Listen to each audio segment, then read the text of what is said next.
Gereja Katolik sangat rinci mengatur mengenai hal-hal perdukunan ini di dalam KGK. Itu ditempatkan dalam kerangka melanggar perintah pertama. Perintah pertama itu terkait dengan penyembahan kepada Tuhan. KGK 2110, KGK 2110. Bunyinya seperti ini. Perintah pertama melarang menghormati allah-allah lain di samping Tuhan Yang Esa yang telah mewahyukan diri kepada umatnya. Ia melarang tahayul dan ketidakpercayaan. Tahayul boleh dikatakan suatu religiusitas yang berlebihan dan tidak normal. Ketidakpercayaan terlalu sedikit. Satu kebiasaan buruk yang berlawanan dengan keutamaan menghormati Allah. Jadi ada perintah pertama yang melarang menghormati allah-allah lain. Karena perdukunan itu terawang menggunakan kekuatan supernatural yang bukan Allah, berarti itu Allah lain, ilah yang lain. Karena sihir juga menggunakan kekuatan supernatural yang bukan Allah, maka itu merupakan pelanggaran pada perintah pertama. Berarti menghormati ilah lain, bahkan menyembah ilah yang lain. Ilah lainnya itu apa? Ya, kekuatan supernatural yang bukan Allah. Kekuatan supernatural yang bukan Allah itu pasti iblis. Karena kalau malaikat menggunakan kuasa Allah. Dan malaikat tidak bisa diperintah dengan menggunakan sihir ataupun terawang. Hanya setan, iblis, dan bala tentaranya, yaitu para malaikat yang jatuh, itu yang bisa diperintah dengan sihir dan terawang. Jadi ini kerangka dasarnya. Yang kedua, Tuhan itu melarang takhayul dan ketidakpercayaan. Dua-duanya ekstrim. Takhayul itu berlebihan. Ketidakpercayaan kekurangan. Kalau kita lihat teksnya yang lengkap tadi, dikatakan takhayul itu berlebihan. Ketidakpercayaan itu kurang. Itu begitu. Anda kurang percaya itu juga tidak bagus. Anda berlebihan percaya sehingga menjadi takhayul. Ada banyak takhayul di dunia ini dan ada banyak takhayul dalam macam-macam budaya, itu juga keliru. Takhayul selalu ditentang oleh gereja, bahkan kalau kita mengucapkan janji baptis atau mengulangi janji baptis pada malam Paskah, takhayul salah satu yang ditolak karena terkait dengan setan. Nah itu saudara-saudari, terkait perdukunan pasti terkait dengan setan. Takhayul nyambung perdukunan, nyambung ke setan, begitu. Itu kerangka dasarnya ya, KGK 2110. Lalu sekarang yang lebih rinci, langsung merujuk pada hal-hal terkait dengan perdukunan. KGK rinci sekali di dalam KGK 2115, kemudian 1617. Jadi ada 3 artikel yang padat sekali tapi muatannya banyak sekali. Isinya sangat padat. Kita akan dalami dalam KGK 2115. Bunyi panjangnya akan saya bacakan dulu, kemudian nanti rinciannya yang berbunyi setiap bagian akan saya jelaskan. Allah dapat mewahyukan masa depan kepada para nabi dan orang-orang kudus yang lain. Tetapi sikap Kristen ialah menyerahkan masa depan dengan penuh kepercayaan kepada penyelenggaraan ilahi dan menjauhkan diri dari tiap rasa ingin tahu yang tidak sehat. Siapa yang kurang waspada dalam hal ini, bertindak tanpa tanggung jawab. Nah, ajaran ini diawali dengan suatu keterangan mengenai nubuat. Bahwa Allah dapat menyampaikan masa depan kepada para nabi dan orang-orang kudus lain. Misalnya para rasul dan orang-orang suci yang lain. Itu suatu wahyu mengenai masa depan, tapi itu sama sekali bukan ramalan, itu berbeda. Ramalan memang mengetahui masa depan. Ramalan memang ingin tahu mengenai masa depan. Ramalan memang info tentang masa depan. Nubuat juga iya, info tentang masa depan. Tetapi ini dua hal yang berbeda. Nubuat berasal dari Allah, ramalan tidak. Karena ramalan berasal dari kekuatan supernatural yang lain. Yaitu jelas iblis. Nah ini kerangka dasarnya. Dan kemudian kerangka dasar yang tidak kalah penting adalah bagaimana sikap seorang Kristen tentang masa depan. Nah ini penting untuk digarisbawahi. Bagaimana sikap seorang Kristen mengenai masa depan. KGK 2115 yang tadi panjang, sekarang saya kutip bagian pendeknya. Sikap Kristen ialah menyerahkan masa depan dengan penuh kepercayaan kepada penyelenggaraan ilahi. Dan memang keterbatasan kita sebagai manusia tidak mengetahui masa depan. Itulah kenapa karena kita tidak dapat menjangkau masa depan dengan pikiran terbatas kita, maka kita menyerahkan dengan penuh kepercayaan. Bukan ingin tahu yang berlebihan sampai menggunakan kekuatan supernatural yang lain itu. Ingin tahu tentang masa depan itu tidak masalah kalau caranya adalah cara natural. Natural itu menggunakan perhitungan, prediksi, itu tidak soal. Karena itu natural, menggunakan daya pikir manusia. Yang disebut misalnya weather forecast, ya, ramalan cuaca itu bukan ramalan dalam arti menggunakan kekuatan supernatural. Ramalan cuaca itu lebih tepatnya perakiraan cuaca. Itu menghitung arah angin, ketebalan mendung, dan apa sebagainya, ya. Jadi ini natural kalau ini. Ada ilmunya, BMKG dan sebagainya. Misalnya nanti akan hujan enggak, berapa jam ke depan atau besok akan hujan enggak. Maka istilah yang tepat adalah perakiraan. Jadi yang tidak disetujui oleh gereja adalah ingin mengetahui masa depan dengan kekuatan supernatural. Yang lain tentu saja. Nah ini konsep dasarnya. Yang kedua, ini juga penting sekali. Sikap Kristen ialah, ini sikap seorang Kristen tentang masa depan. Tadi yang pertama, menyerahkan dengan penuh kepercayaan bahwa Tuhan akan menyelenggarakan. Yang kedua, menjauhkan diri dari tiap rasa ingin tahu yang tidak sehat. Rasa ingin tahu itu baik, tetapi di suatu titik rasa ingin tahu tidak sehat. Contoh, saya beri contoh langsung supaya praktis. Ayah Anda meninggal, lalu Anda ingin tahu ayah saya ada di mana ya?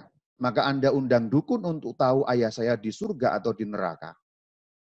Nah ini keingintahuan yang sudah tidak sehat, karena dalam ajaran Katolik kita tahu begitu orang meninggal diputuskan atau surga atau neraka. Kalau surga jalannya dua, langsung, namanya langsung kudus, dua purgatorium. Tidak usah perlu tahu, karena memang itu hak prerogatif Allah. Ada banyak orang mengundang dukun untuk tahu sekarang papi saya ada di mana. Apalagi ini sudah campur dengan budaya Jawa, budaya Chinese dan macam-macam. Karena setiap kebudayaan di dunia ini sangat erat dengan hubungannya dengan dunia orang mati. Jadi macam-macam ritual ini dan itu yang katanya bisa tahu nasib yang di sana sesungguhnya adalah penipuan. Tipu muslihat bukan oleh manusia, tetapi oleh roh jahat. Karena dukunnya pun ditipu.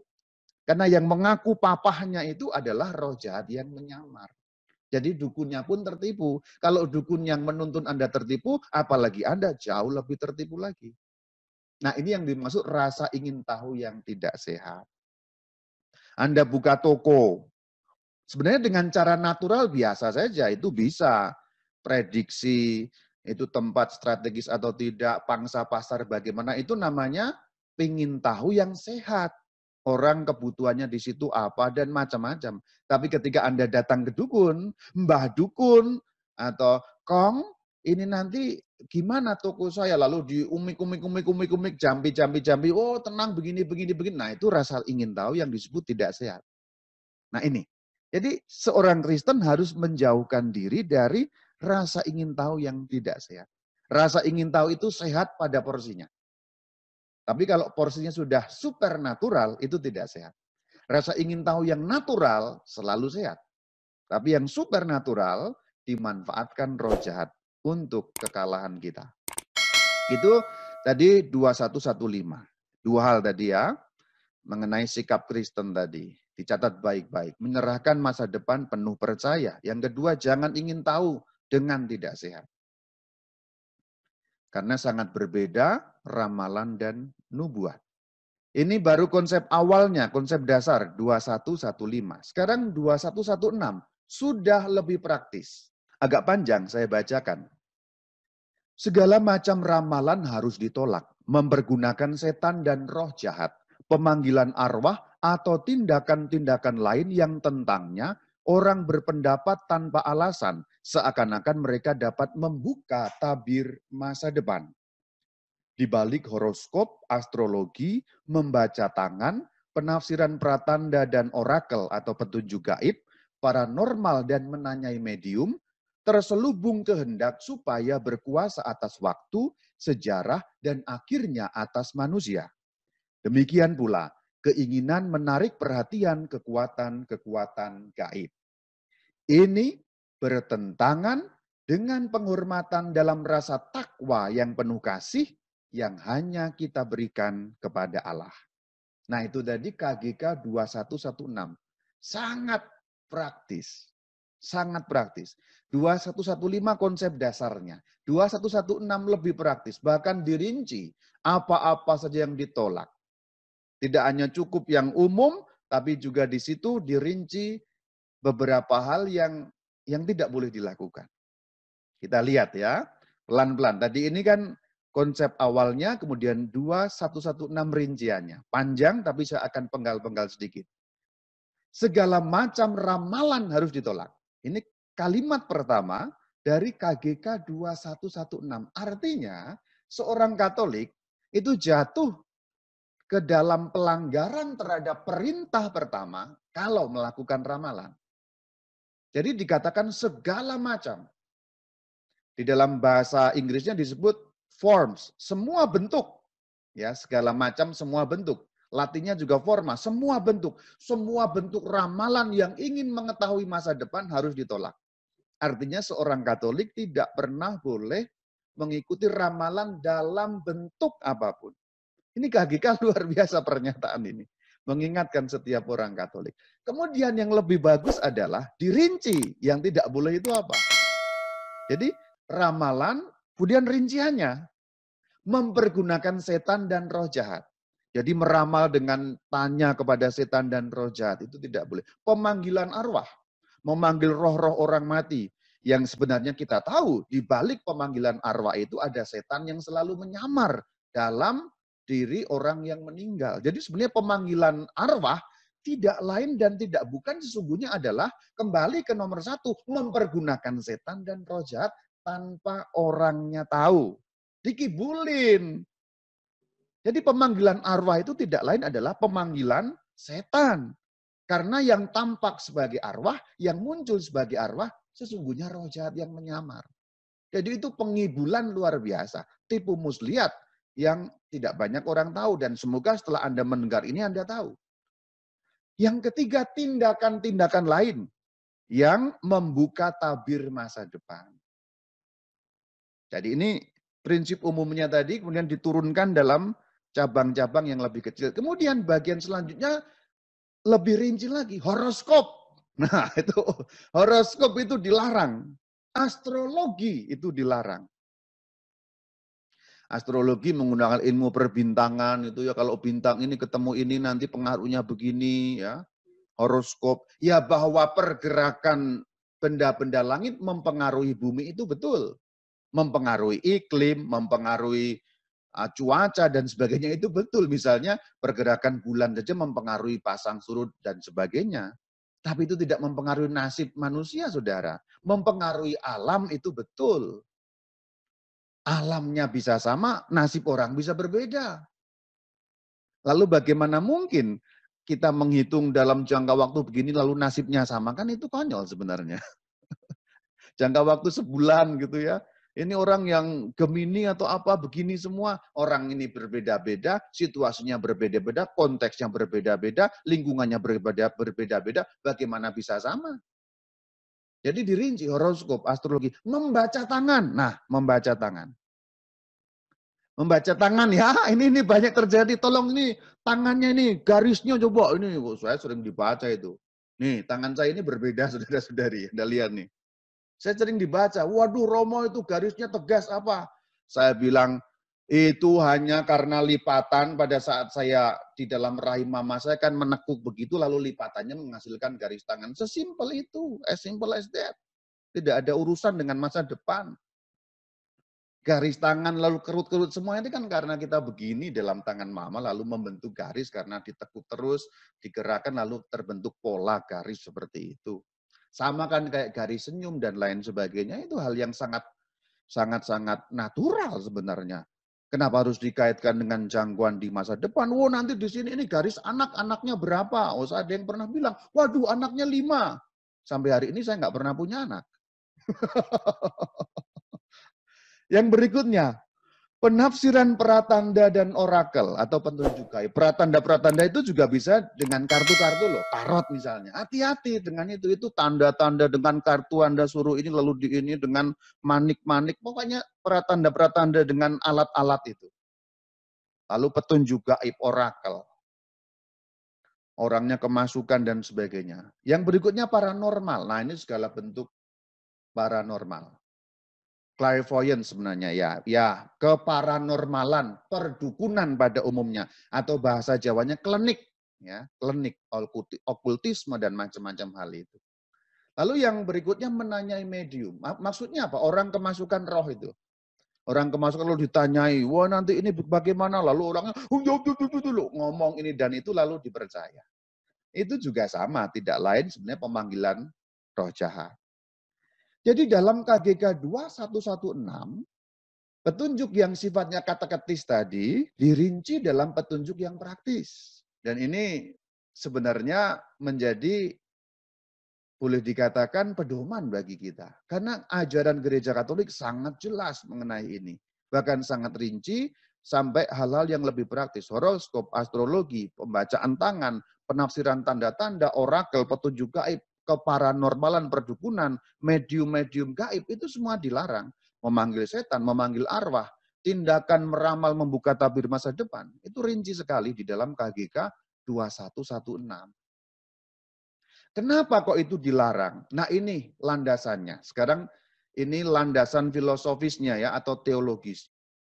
Tadi itu kan praktis. Ya pikiran kita kadang-kadang harus praktis, kadang-kadang juga harus lebih tinggi ngomongnya. Jangan praktis-praktis melulu. Kenapa kok dilarang? Ini.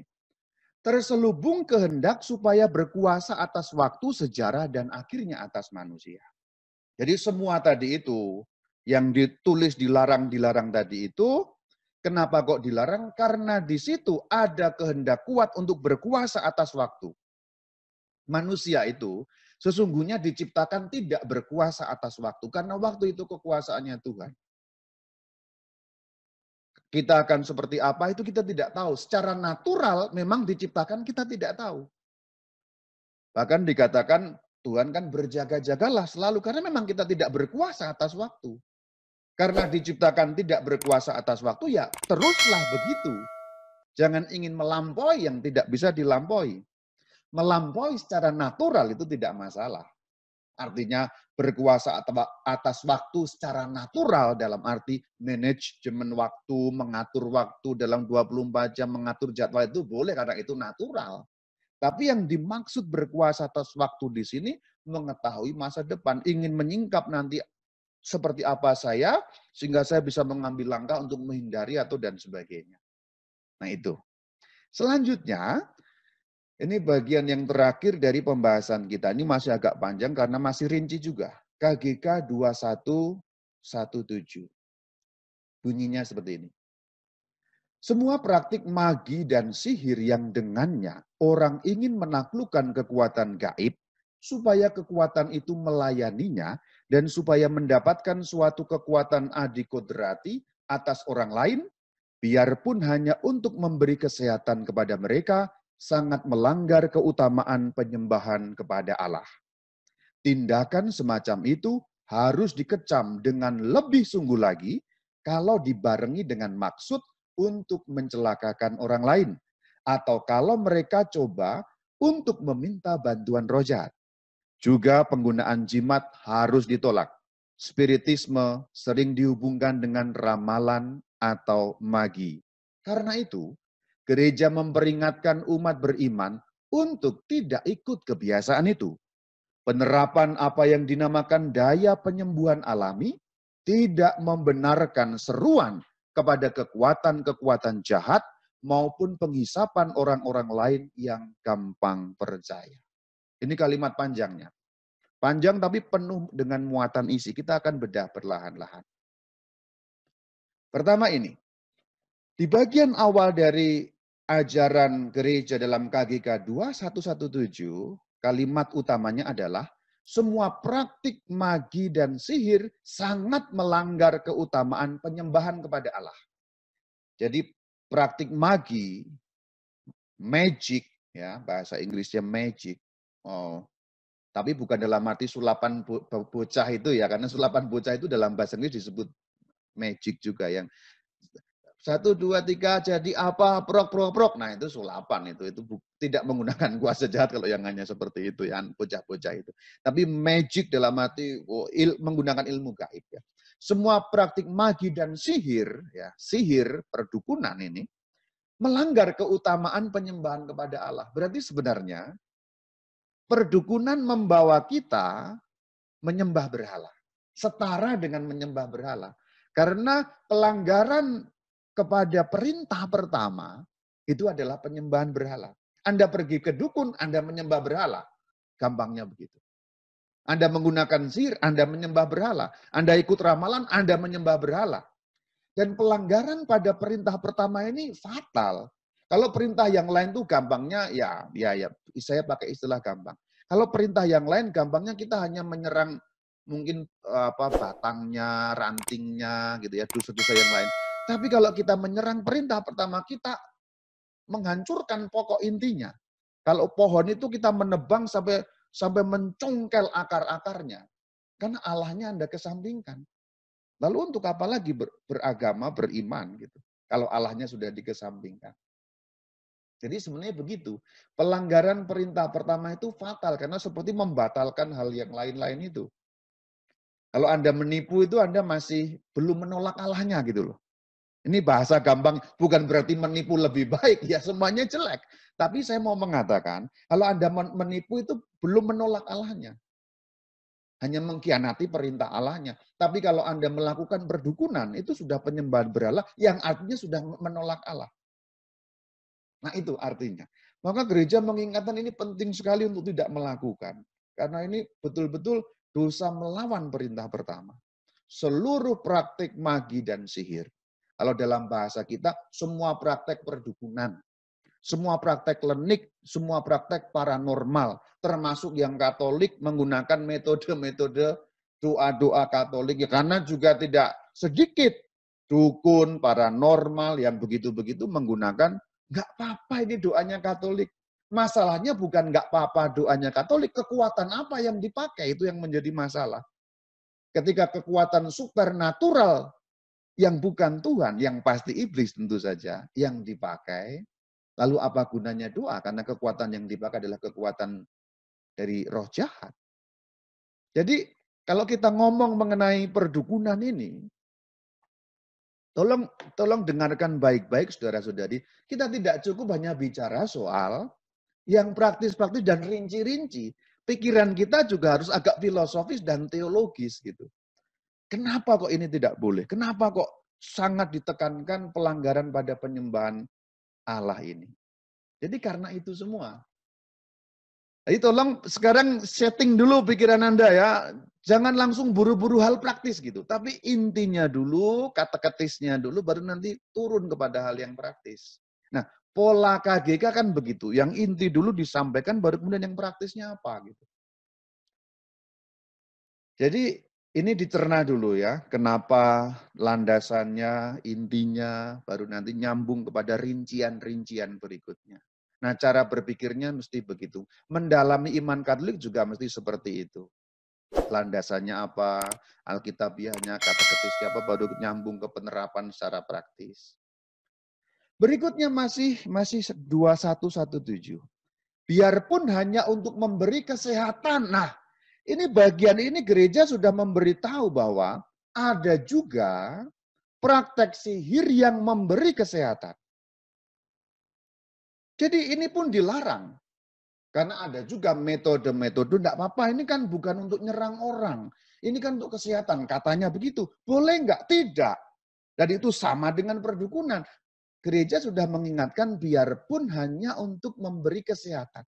Karena memang dalam dunia perdukunan ada yang disebut aliran putih, aliran hitam. Itu pembedaan hanya cara saja. Kalau hitam itu bisa untuk nyerang orang, kalau putih tidak. Putih berarti untuk perlindungan diri, untuk kesehatan, untuk kesembuhan, menyembuhkan orang. Itu putih. Tapi putih dan hitam hanya soal nyerang atau tidak. Tapi sumber kekuatannya sama. Jadi istilah putih atau hitam itu bukan pembenaran, ini putih kok nggak apa-apa. Bukan berarti putih dari Tuhan. Ingat baik-baik saudara-saudari. Meskipun putih, asal kekuatannya adalah kekuatan supernatural non-Tuhan. Artinya apa? Kekuatan setan. Jadi penyembuhan yang datang karena kekuatan setan, itu melanggar keutamaan penyembahan kepada Allah. Ini jelas dalam KGK 2117. Biarpun hanya untuk memberi kesehatan kepada mereka, sangat melanggar keutamaan penyembahan kepada Allah. Jadi untuk kesehatan pun, kalau itu menggunakan daya perdukunan, itu penyembahan berhala. Itu dilarang. Jadi petunjuknya ini jelas sekali secara katekis. Nah sekarang kita lihat. Ini yang tadi ini putih yang pertama, ya. Perdukunan putih, kesehatan. Yang berikutnya perdukunan hitam, persantetan. Harus dikecam dengan lebih sungguh lagi harus dikecam dengan lebih sungguh lagi itu maksudnya apa? Lebih parah lagi. Untuk kesehatan yang tidak merugikan orang aja dilarang, itu maksudnya. Untuk kesehatan, untuk penyembuhan itu kan nggak merugikan orang, itu pun dilarang. Apalagi kalau kalimat lanjutannya, untuk mencelakakan orang lain dengan cara meminta bantuan roh jahat. Jadi KGK itu sudah bicara soal santet, meskipun tidak menggunakan kata santet. Santet ini kan istilah bahasa Indonesia atau istilah bahasa Jawa. Tapi dalam kalimat ini ada muatan mengenai santet. Jadi apakah gereja Katolik bicara mengenai santet? Bicara, eksplisit malah. Harus dikecam dengan lebih sungguh lagi. Maksudnya tindakan tadi itu, sihir tadi itu, magi dan sihir tadi maksudnya. Harus dikecam lebih sungguh lagi kalau apa maksudnya? Kalau sihirnya tadi ditujukan untuk mencelakakan orang lain dengan bantuan roh jahat. Mencelakakan orang lain dengan bantuan roh jahat dalam istilah bahasa kita santet. Tenung, teluh, gitu loh. Jadi sebenarnya gereja Katolik itu sangat jelas berbicara mengenai ini. Dan apakah dengan ini gereja mengakui adanya itu? Ya iya. Fenomen-fenomen spiritual itu memang ada. Itulah kenapa gereja punya eksorsisme, punya deliverance, punya doa menangkal setan, punya doa Mikael dan sebagainya, karena memang ada. Bahwa Anda sebagian besar tidak pernah mengalami dan tidak percaya, silahkan. Tapi bahwa itu ternyata memang ada, ya memang ada. Anda yang tidak percaya boleh tidak percaya, tidak masalah kan, itu juga tidak, itu hak Anda. Tapi Anda tidak percaya tidak mengubah kenyataan bahwa praktek-praktek seperti ini masih ada sampai hari ini. Tidak mengubah kenyataan itu gitu maksudnya. Seperti Anda percaya mengenai corona atau tidak itu urusan Anda. Tapi ketidakpercayaan Anda pada corona tidak mengubah kenyataan virus itu membunuh banyak orang, itu saja. Ini perbandingan yang mungkin tidak setara tapi harus saya ungkapkan. Karena orang saya nggak percaya santet, saya nggak percaya gitu-gitu, ya boleh saja. Itu juga tidak salah juga Anda tidak percaya. Hanya masalahnya adalah hal itu masih berlangsung sampai hari ini. Itulah kenapa gereja memberi kita pedoman. Berikutnya, lebih rinci lagi, penggunaan jimat harus ditolak. Spiritisme juga ditolak. Ramalan magi. Hal-hal yang mengacu pada roh-roh ya, spiritisme. Itu nanti hubungannya dengan ramalan, dengan magi, dengan terawang itu ya. Jimat juga harus ditolak. Jimat itu seperti apa kalau benda-benda tertentu lalu Anda anggap bertuah, akan membawa pada hoki, itu jimat ya. Jimat itu kalau benda atau sesuatu yang tidak punya kaitan logis, tapi Anda anggap mendatangkan sesuatu yang lain atau menolak sesuatu yang lain, itu jimat. Anda menyimpan pring petuk dalam bahasa Jawa, bambu lalu Anda simpan, nanti itu bisa bertuah membuat toko Anda laris. Hubungannya apa bambu dengan larisnya toko coba? Nah itu jimat. Anda memasang ikan dengan tulisan tertentu, lalu ikannya nanti menarik rezeki. Hubungannya apa ikan dengan rezeki coba? Bahkan ikan itu Anda beri rezeki dengan Anda beri makan. Logislah sedikit. Bahkan ikan itu membutuhkan rezeki Anda, saudara. Nah itu sudah jimat kalau begitu itu. Maksudnya adalah ternyata penggunaan jimat itu luas. Orang bisa tidak sengaja masuk dalam penggunaan jimat yang ditolak oleh gereja ini. Dalam KGK 2117. Sekarang Anda yang mendengar ini, tolong periksa. Apakah Anda menggunakan jimat atau tidak? Jimat itu tidak harus berasal dari dukun atau tidak harus berasal dari siapa saja yang mengaku mbah pinter atau apa. Tapi Anda menemukan sendiri, lalu Anda yakini itu sudah jimat juga. Anda menemukan apa, tuah, waduh ini akan membawa tuah. Katanya kalau seperti ini disimpan, nanti mendatangkan pesona misalnya. Dikantongin, wah jadi cakep, cewek-cewek tertarik. Saya pernah dengar dari mbah dulu itu, kalau ngantongin ini, nah itu juga sudah jimat. Tolong periksa apakah Anda menggunakan jimat atau tidak. Kalau jika iya, tolak. Jadi begitulah saudara-saudari dalam KGK 2117. Bagian terakhir dari KGK 2117 adalah daya penyembuhan alami tidak membenarkan seruan kepada kekuatan-kekuatan jahat. Ini sekali lagi mengulangi mengenai proses kesehatan atau proses penyembuhan. Jadi penyembuhan alami itu boleh. Contohnya menggunakan ramuan-ramuan kuno. Tetapi yang tidak boleh kalau ramuan-ramuan itu disertai dengan seruan-seruan kepada kekuatan-kekuatan lain. Ditumbuk apa ramuan-ramuan jayu atau apa lalu ada mantra-mantranya. Nah, ini yang dilarang. Kalau penyembuhan alamiahnya itu boleh.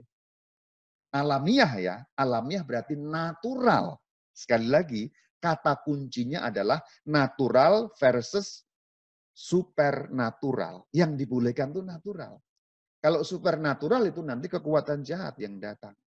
Nah ini semua kemudian ditutup dengan sangat manis oleh gereja dengan penutup seperti ini di dalam KGK 2117. Karena itu, karena tadi sudah panjang lebar itu, gereja memperingatkan umat beriman untuk tidak ikut kebiasaan itu.